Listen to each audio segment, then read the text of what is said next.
Agnès Pannier-Runacher, bonjour. Bonjour Jean-Jacques Bourdin. Merci d'être avec nous, ministre délégué à l'industrie. Je vais vous parler des vaccins, évidemment, au niveau français, au niveau européen, au niveau mondial même. Mais je voudrais revenir sur les protocoles de réouverture des lieux fermés. Le président de la République laisse entendre, non seulement laisse entendre, mais promet qu'à partir du 15 mai, de la mi-mai, certaines terrasses de café, j'imagine, de restaurants pourront ouvrir, que certains musées pourront ouvrir. C'est bien cela. Jean-Jacques Bourdin, effectivement, nous travaillons à des protocoles sanitaires qui puissent permettre de rouvrir certains lieux en sécurité vers la mi-mai. Et c'est ce que nous a demandé de faire le président de la République. Des terrasses, et terrasses de quoi? De café, de restaurant? Nous y travaillons et ça sera au Premier ministre, au Président de la République de dire ce qu'on rouvre et dans quel ordre. Mais nous serons prêts pour que ces protocoles sanitaires et les professions qui sont derrière, les bars, les cafés, les restaurants, donc on travaille avec ces métiers-là, c'est une forme de réponse, puissent le plus vite possible, à partir de la mi-mai et dans le bon ordre, rouvrir. Alors, ou rouvrir des terrasses de cafés, de restaurants, je ne sais pas moi, à demi-jauge, par exemple, c'est une idée? Ça, c'est le travail que nous faisons avec les professionnels pour garantir un niveau de sécurité sur ces lieux qui reçoivent du public. Vous savez qu'il y a des lieux où on peut être avec un masque, et donc c'est plus protecteur que des lieux où, par nécessité, pour boire, pour manger, on enlève le masque. Et donc, il faut prendre plus de précautions et peut-être ne pas le faire au même moment que les lieux où on a un masque. Et selon les territoires aussi, j'imagine. Ça, c'est une option et ça sera au Premier ministre et au Président de la République de le trancher. Ce sont eux qui vont trancher tout. Agnès Pannier-Runacher, mais enfin, c'est en réflexion, j'imagine. Hein, il peut y avoir une différence territoriale, si je comprends bien. Les musées, des concerts tests aussi?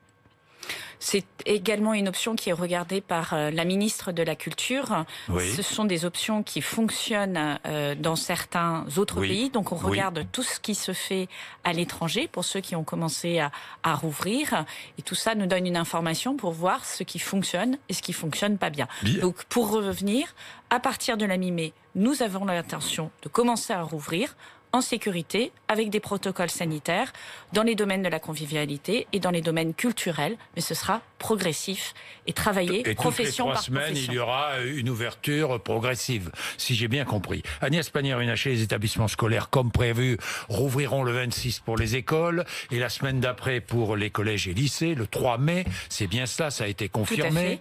Je voudrais vous parler du passeport sanitaire. Pourquoi? Parce que quand on pense réouverture, on pense automatiquement au passeport sanitaire. L'Espagne ouvrira ses frontières dès le mois de juin, sans test ni quarantaine, à toute personne présentant un certificat vaccinal. Preuve de vaccination. Est-ce que la France pourrait faire la même chose? La France est en train de travailler avec ses partenaires européens, effectivement, à un pass vaccinal ou un passeport vaccinal. Il faut définir des règles communes. Quel vaccin? Est-ce que c'est la première, la deuxième dose qu'on prend en compte? Est-ce que lorsqu'on a déjà eu le Covid, il faut une seule dose? Est-ce que un test vaut négatif, vaut vaccin? Et ce n'est pas seulement le vaccin qui est pris en compte, c'est le fait de prouver que l'on est protégé et que l'on protège les autres. Oui, mais si on a été vacciné, on peut entrer en Espagne à partir du 1er juin, sans aucun problème. C'est donc une des options, être vacciné. Est-ce qu'en France, on va faire la même chose? Prouver qu'on l'a eu, ou montrer un test, comme c'est le cas aujourd'hui. Et c'est pour ça que je veux juste faire une précision. Le pass sanitaire, c'est pas un pass vaccinal. C'est de faire état de la situation sanitaire pour protéger les autres et se protéger soi-même. Oui, si on est testé, effectivement, on pourra peut-être circuler librement en Europe. Mais si on est vacciné, là, on n'aura plus de quarantaine, plus rien du tout. La différence, c'est qu'on évitera d'avoir un test tous les 2 jours ou toutes les semaines. Ça sera plus agréable pour les personnes vaccinées. Pour tous les touristes, parce que l'Espagne pense au tourisme. Mais j'imagine que nous aussi. Et bien sûr, nous avons un secteur touristique très important. Est-ce qu'on peut faire la même chose que l'Espagne? C'est quelque chose que l'on peut envisager. On y travaille. Vous y y travaillez. Donc vous envisagez cette solution-là. C'est quelque chose sur lequel on y travaille, mais en ne se focalisant pas uniquement sur la question du vaccin. On regarde aussi ceux qui ont déjà eu le virus et qui ont donc une protection, et on regarde ceux qui ont des tests négatifs. Vous confirmez, un vaccin aura été proposé d'ici la fin de l'été à tous les Français de plus de 18 ans qui souhaiteraient être vaccinés. Bien. À partir de l'automne, nous vaccinerons en France les ados. Là aussi, vous confirmez. À partir de l'automne, ce n'est pas encore tranché. C'est un choix de politique sanitaire. En revanche, à l'automne, nous aurons la capacité, en nombre de doses, ces doses existeront, elles seront livrées en France, si elles le désirent, si elles appellent ces doses, pour vacciner des adolescents. Quand on parle des adolescents, c'est 12 à 17 ans. Et une précision, on peut déjà, dans l'autorisation de mise sur le marché du vaccin BioNTech Pfizer, ce vaccin est autorisé pour les 16-18 ans. Donc vous voyez que Est-ce que ce serait une bonne solution ? Est-ce que ce serait une bonne solution, à l'automne, septembre, octobre, de vacciner les ados ? Moi, je ne suis pas médecin, donc je ne vais pas me prononcer sur ce qui n'est pas de ma compétence. Mais intuitivement, je pense qu'effectivement, tout ce qui contribuera à freiner la circulation du virus et à rassurer l'ensemble de la population doit être regardé et mis en œuvre dès qu'on le pourra. Donc, si j'ai bien compris, aujourd'hui, c'est la vaccination de masse que vous refusiez en janvier. Je me souviens quand vous étiez venu ici. La vaccination de masse. Parce que nous avons une information supplémentaire. Oui, laquelle ? C'est que le vaccin protège contre la transmission. En janvier, nous avions une seule information, c'est que le vaccin protégeait contre les formes graves. Soyons honnêtes, soyons francs. Pourquoi est-ce que vous me disiez cela à l'époque ? Parce que vous n'aviez pas les doses. Jean-Jacques Bourdin, je vous disais ça à l'époque, parce qu'à l'époque, il fallait vacciner les plus vulnérables. Et parce que très factuellement... nous n'avions pas les doses. Et parce que très factuellement, nous n'avions pas l'information sur la réduction de la circulation lorsqu'on était vacciné. Mais nous n'avions pas les doses. C'est vrai ou faux ? Mais le sujet, Monsieur Bourdin... Bon, d'accord. C'est pas les doses. C'est pas une question... Ça n'a jamais été les doses. Mais là, vous essayez de faire un amalgame, et je vous réponds très simplement, Monsieur Bourdin. D'accord. Si on avait eu plus de doses et qu'il était prouvé qu'il ne fallait pas vacciner les jeunes, on n'aurait pas vacciné les jeunes. Donc vous voyez bien que le sujet était d'abord scientifique. Ce qui est important, c'est d'avoir une démarche scientifique. Mais vous critiquiez les Anglais qui vaccinaient à tour de bras, vous critiquiez les vaccinodromes, vous critiquiez les Américains, je me souviens. Et aujourd'hui, eh bien, on s'aperçoit que, par exemple, les Anglais ont effectivement mené une grande campagne de vaccination, mais sur les personnes les plus âgées, on a de l'avance. On a de l'avance aussi sur les deuxièmes doses. Donc, c'est des choix scientifiques que nous avons faits. Nous avons fait le choix de l'efficacité et de la sécurité. On peut le reprocher, on peut le discuter, mais ce choix, il a été constant. Il est basé sur des faits, sur des sciences, sur des publications scientifiques. Nous n'avons pas donné d'autorisation conditionnelle à des vaccins parce que nous voulions avoir l'ensemble des informations. Les Anglais l'ont fait. C'était un bon pari. Tant mieux pour eux.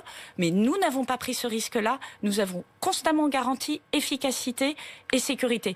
Et nous n'avons pas annoncé que nous allions vacciner en population générale parce que lorsqu'on était en janvier, ce n'était peut-être pas la bonne option vaccinale. Et quand je parle des enfants aujourd'hui, j'attends que les experts scientifiques nous disent oui, c'est la bonne option, oui, c'est ça qu'il faut faire, c'est la même chose pour les variants, c'est la même chose pour les rappels. Je ne vais pas m'éterniser sur ce qui s'est passé en janvier, parce que ce qui nous intéresse, c'est ce qui va se passer. Je crois aussi, c'est ce qu'attendent les Français. On est d'accord. Est-ce que nous manquions de doses quand même ? Nous manquions de doses à l'époque. Bien. Il y a eu tous ces débats autour des vaccins ARN messagers. Je me souviens. Et bon, l'Europe a pris du retard. On le sait, vous l'avez dit, vous l'avez reconnu, l'Europe a pris du retard dans les commandes, dans les livraisons. Monsieur Bourdin, oui, dans la distribution. Quand est-ce que l'Europe a pris du retard ? Pas pour les commandes. Elle a passé ses commandes à l'été. Alors quand ? Elle a pris du retard parce qu'elle ne disposait pas du mécanisme qu'a utilisé les États-Unis pour financer massivement les essais cliniques au mois de mars. Donc faute à l'Europe. Elle a commencé. Faute à l'Europe. Pas faute à l'Europe. Faute à qui ? Nous n'avions pas la compétence au niveau européen de faire ce financement des essais cliniques. Ça veut dire que tous les gens qui disent mais l'Europe a mal fait, mais ils n'ont pas confié la responsabilité à l'Europe de faire, de financer ces essais cliniques. Ils ont dit on sait faire tout seul. Et en fait, la réalité, c'est que pour des vaccins de cette nature, pour cette prouesse technologique, pour cette prouesse industrielle, on ne sait pas faire tout seul quand on est un État. Il n'y a pas aujourd'hui en Europe un État qui maîtrise toute la chaîne de production sur un seul vaccin. Pas un seul, au sens où nous avons construit des chaînes vaccinales européennes. L'Allemagne avec CureVac. Non, pas encore. Pas encore. Vous avez des doses CureVac? Bientôt. Vous avez des doses CureVac qui sont distribuées? On les aura bientôt. Eh bien, nous aurons nous aussi toute la chaîne vaccinale de Sanofi. CureVac. Nous ARN messager. Monsieur Bourdin, non, je veux revenir sur ce point parce qu'il est très important. Allez-y, allez-y. Aujourd'hui, l'Union européenne nous a permis, d'acheter massivement des vaccins. 2, nous les avons achetés cet été. Pourquoi nous avons eu moins de doses que les États-Unis? Parce que c'est ça qui est intéressant. Pourquoi on a eu moins de doses? Parce que les États-Unis ont investi dans la recherche. Et parce que, en amont, dès le mois de mars, et parce que nous n'avions pas cet instrument pour financer massivement les essais cliniques. Et aujourd'hui, qu'est-ce que nous proposons au niveau européen? De mettre en place cette agence qui permet de financer massivement des essais cliniques. Et qui a poussé cette proposition? Le président de la République française. Il est temps. Je veux quand même le remettre en perspective, parce que tous ceux qui nous critiquent aujourd'hui, depuis 20 ans, ils ont été au pouvoir. Qu'est-ce qu'ils ont fait pour la pharmacie? Qu'est-ce qu'ils ont fait pour le médicament? Comment se fait-il que la France soit passée de la première place de fabrication de médicaments à la 4e place? Parce qu'on a eu une gestion constamment comptable du médicament. Parce que la seule chose qui nous a omnubilés, c'est le prix du médicament. Mais dans un médicament, vous avez de la recherche, vous avez de l'innovation pour les patients, ça se paye. J'imagine que c'est un message que vous avez transmis à Sanofi. Et aujourd'hui, nous devons le payer. J'imagine. Oui. Agnès Pannier-Runacher, le Danemark a renoncé définitivement au vaccin AstraZeneca. AstraZeneca, moins boudé en France, apparemment. Est-il vrai que l'Union européenne ne renouvellera pas ses contrats avec AstraZeneca et Johnson & Johnson l'année prochaine? C'est vrai ou faux? Ça vient d'Italie, l'information. C'est une probabilité, oui, tout à fait, puisque nous avons aujourd'hui un portefeuille vaccinal avec des ARN messagers qui fonctionnent très bien et qui ont une faible réactogénicité, c'est-à-dire qui font peu d'effets secondaires en français. Nous allons avoir des nouveaux vaccins, si tout va bien, Novavax, Sanofi, qui sont des protéines recombinantes. Alors, CureVac, c'est aussi un ARN messager. C'est un ARN messager, je sais. C'est la même catégorie, donc ça apporte... Pas tant que ça, mais enfin c'est très bien, mais par contre, ce sont les meilleurs quand même. Protéines, nous allons voir les résultats des autres. Protéines recombinantes et Novavax qui a priori ont de très bons résultats et ont aussi un bénéfice, c'est qu'on a 50 ans de recul sur ce type de technologie. Donc ces vaccins vont arriver également au 2e semestre. Et donc, nous allons avoir beaucoup de doses sur différentes plateformes vaccinales nous permettant de répondre à l'ensemble des besoins. L'Union européenne ne renouvellera pas ses contrats avec AstraZeneca, Johnson & Johnson. C'est la plus grande probabilité. La décision n'est pas tranchée aujourd'hui, mais je peux vous dire que nous n'avons pas amorcé de discussion avec AstraZeneca et avec Johnson & Johnson pour un nouveau contrat, là où nous avons d'ores et déjà amorcé des discussions pour des contrats avec BioNTech, Pfizer, et avec Moderna. Alors, à propos de Pfizer, BioNTech, 50 millions de doses supplémentaires d'ici la fin du mois d'août, ça fait combien pour la France? Ça fait, d'ici la fin du mois de juin, ça fait 7,5 millions de doses supplémentaires, 3 millions qui seront livrés à partir de la semaine du 26 avril et jusqu'à fin mai, et un peu plus de 4 millions tout au long du mois de juin. Donc vous voyez, nous confortons nos doses au niveau français. Alors, vous parlez beaucoup de production de vaccins en France. En fait, on ne produit aucun vaccin en France. On embouteille des vaccins, on enflaconne des vaccins. Jean-Jacques Bourdin, vous plaisantez, j'espère. Bon, alors allez-y. Vous plaisantez. Alors allez-y, Agnès Pannier-Runacher. Je vous provoque volontairement. Nous produisons du vaccin. Attention, le mot produire. Nous produisons du vaccin. Qu'est-ce que c'est une production de vaccin? Alors allez-y. C'est 3 phases. La phase où vous mettez au point le principe actif, la phase où vous mettez la formulation, c'est-à-dire vous rassemblez différentes matières pour faire l'ensemble de la matière, et la phase du conditionnement.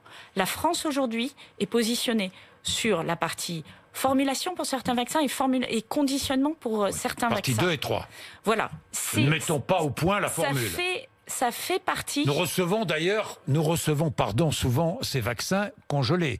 On est d'accord. Le principe actif. Oui, il reste beaucoup de choses à faire derrière. Oui. Et vous les recevez congelés, puisque sur l'ARN messager, vous êtes sur des chaînes du froid à moins 20 ou moins 80 degrés. Oui, c'est comme une automobile, si j'ai bien compris, on assemble, quoi. C'est un peu plus subtil que ça. Non, c'est un peu plus subtil, mais c'est ça. C'est-à-dire qu'on ne produit pas sur notre territoire. Je viendrai à l'automobile tout à l'heure, parce qu'il est scandaleux, peut-être, je ne sais pas, que les automobiles de luxe soient fabriquées en Chine. C'est un autre débat. Mais Agnès Pannier-Runacher, ça veut dire quoi? Alors, allez-y. Donc, moi, je vous le dis, les yeux dans les yeux. Quand j'entends Monsieur Ruffin, par exemple, qui sur justement, votre plateau, il était là hier matin. Sur votre plateau hier, avec le mépris et la condescendance la plus absolue, explique que les gens qui sont aujourd'hui, 7 jours sur 7, qui ont des formations assez pointues en termes industriels, ne font que de la mise en flacon. Je trouve que c'est surtout un mépris incroyable que j'entends à l'égard de ces personnes, parce qu'elles sont mobilisées, elles font le travail, et je peux vous assurer que moi j'y étais dans ces usines, je suis allée les voir, j'étais avec le président de la République chez Delpharm. Je peux vous dire la fierté et l'excellence des savoir-faire. Ce n'est pas une mise en bouteille. On ne remplit pas une carafe d'eau lorsqu'on fait cette étape. C'est une étape où vous êtes dans un processus d'asepsie totale, de bout en bout, avec des technologies pointues, le mirage, différentes étapes de cette nature que seuls quelques professionnels savent faire. Alors, arrêtons de cracher dans la soupe et de médire sur les industriels français. Je veux également dire que Delpharm produit, mais depuis cette semaine, Récipharm produit pour Moderna. Et vous voyez bien, il y a très peu de sites de production et de flaconnage en Europe. Très peu. Il y en a déjà 2 français. Il y en aura un 3e fin mai, début juin. Quant à Sanofi, ce sera probablement l'un des seuls laboratoires, si son vaccin va jusqu'au bout, ça sera un des seuls laboratoires qui, dans un seul pays, fera de bout en bout son vaccin. Alors, où en est-on avec Sanofi ? Sanofi, les résultats de phase 2 seront communiqués début mai, ce qui permettra de lancer les résultats les essais cliniques de phase 3 pour une autorisation de mise sur le marché à la fois sur les variants, puisqu'il travaille également sur les variants sud-africains notamment, et sur les possibilités d'utiliser le vaccin en rappel pour le 4e trimestre de cette année. 4e trimestre, c'est-à-dire le moment avec Sanofi. C'est une possibilité, il faut que Sanofi... Ce n'est encore qu'une possibilité. C'est comme tous les vaccins, il faut une autorisation de mise sur le marché, Jean-Jacques Bourdin, je vous apprends rien. Ça, je sais. Je rappelle que Pfizer est fabriqué en Allemagne. Je voudrais le rappeler. BioNTech est fabriqué en Allemagne, aux Pays-Bas, en France, en Belgique. Pas la formule de base, qui est en Allemagne. Oui, c'est vrai. Le principe actif, mais encore une fois, le principe actif, c'est pas tout le vaccin. Non, mais je suis. Vous savez que le principe actif, c'est souvent 5% de l'ensemble du médicament. Les 95%, ils comptent dans le jeu. Donc, arrêtons d'avoir cette vision extrêmement réduite et qui ne correspond pas au métier de la pharmacie. Bon. Et les masques produits en France, ça y est, enfin. Ça fait même plusieurs mois. Ça fait plusieurs mois que nous produisons. Vendus en grande surface. Ça fait plusieurs mois qu'ils sont vendus en grande surface. Il y a une opération de communication. 4,90 € les 50, j'ai vu. Jean-Jacques Bourdin, je veux vous rassurer. Leclerc et autres. On a plus de 100 millions de masques par semaine qui sont produits en France depuis le mois de décembre. Et je crois qu'il y avait un certain nombre de masques qui étaient déjà vendus en grande surface. Mais je salue cette opération de communication qui met en évidence qu'on est compétitif en France et qu'on peut produire de bout en bout des masques. C'est formidable. Non, je parlais de l'automobile, j'en ai parlé à Bruno Le Maire mercredi. Pourquoi, Agnès Pannier-Runacher? Parce que je n'imagine pas le président de la République, les ministres, le Premier ministre rouler dans une Citroën haut de gamme fabriquée en Chine. Vous non plus, j'imagine. Écoutez, nous roulons dans des voitures fabriquées en France. Je crois que ça fait. Ça va être de plus en plus difficile parce qu'il y en a de moins en moins fabriquées en France. En l'occurrence, c'est pas tout à fait exact. Ah bon? PSA a donné son plan produit et vous avez les usines françaises qui sont aujourd'hui cherchées. Je pense à Sochaux, je pense à ces autres usines. Ce n'est pas parce que si on faisait le calcul du nombre de modèles fabriqués à l'étranger, du nombre de modèles fabriqués en France. Eh bien. Je crois que... il y a plus de modèles fabriqués en France? Non, il n'y a pas plus de modèles, mais vous savez comme moi... Il y en a beaucoup moins. Mais ils ne sont pas en diminution, ce que vous dites. Il y a 2 choses. C'est qu'est-ce qu'on fabrique en France et est-ce que c'est en augmentation ou en diminution? On assemble. Et Non, c'est pas exact non plus. Regardez, les moteurs sont fabriqués en France, par exemple, donc ce n'est pas de l'assemblage, et toute la sous-traitance. Et moi, j'ai été dans la sous-traitance automobile. J'y ai travaillé. La sous-traitance, c'est également de l'industrie, je veux le rappeler. Lorsque vous travaillez chez Faurecia, chez Valeo, chez Plastic Omnium, lorsque vous travaillez chez des PME et des entreprises de taille intermédiaire, de fonderie, de fonte, de traitement de surface, vous avez des savoir-faire qui sont très importants. Et tout ça s'inscrit dans une chaîne de production. Donc, la fabrication en France, elle est réelle aujourd'hui. Ce qui n'empêche pas Renault comme Peugeot de continuer à faire tourner leur usine en Espagne ou en Chine. Ce n'est pas parce qu'ils fabriquent en Espagne et en Chine qu'ils arrêtent de fabriquer en France. Attention à ces fantasmes. Bien, Agnès Pannier-Runacher, merci d'être venue nous voir ce matin. Vous êtes sur RMC BFM TV, il est 8h53.